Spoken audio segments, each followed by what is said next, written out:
దానికి అవతల మనం ఇటు చూడండి ఈ మాదిరిగా హెయిర్ డై ఆయిల్ అంతా మన వీడియోలో చాలా ఇచ్చి ఉండమ్మా. అన్ని న్యాచురల్ వస్తువు వేసి పెట్టి న్యాచురల్గా మనకు హెయిర్ డై ఆయిల్ అంతా రెడీ చేసి ఉండాము. ఈ మాదిరిగా ఆయిల్ మీరు ఫుల్గా పూసుకొని 2-3 రోజుల తర్వాత పూసుకొని మైల్డ్ షాంపూ కూడా మన వీడియోలో చాలా వీడియోలో మేము వేసి ఉండాము. దానిపై చూడండి, చూసి అదే మరి మైల్డ్ షాంపూ వేసి మీరు తలపునుకోండి 3 రోజుల తర్వాత.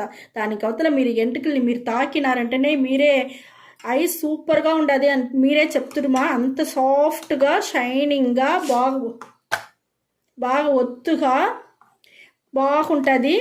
మీరు ఈ మరిగా రెగ్యులర్గా పెడతానే ఉన్నారంటే వారంలో 2 రోజులు 3 రోజులు కూడా పెట్టండి. మరి పెడతా వచ్చినారంటే మీకు ఖచ్చితంగా మీకు 100% బాగా మంచి రిజల్ట్ దొరుకుతుంది, బాగుంటుంది. మనం హెయిర్ డై ఆయిల్ పెట్టి ఇదే మరి చేసుకోండి. మనం ఇన్స్టెంట్ హెయిర్ డై పొడి రెడీ చేసినమ్మా. అప్పటికప్పుడే నల్లపడేదానికి, తెల్లెంటికలంతా నల్లపడేదానికి. ఇప్పుడు హెన్నా హెయిర్ డైను రెడీ చేసినాము. ఈ ఇన్స్టెంట్ హెయిర్ డై పొడి పెట్టి మనం హెన్నా హెయిర్ డై రెడీ చేసినాము. 2 వస్తువులు పెట్టి మనం చేస్తుండమ్మా. మీరు ఇదే మరి పెట్టి చేసి చూడండి, చాలా బాగుంటుంది.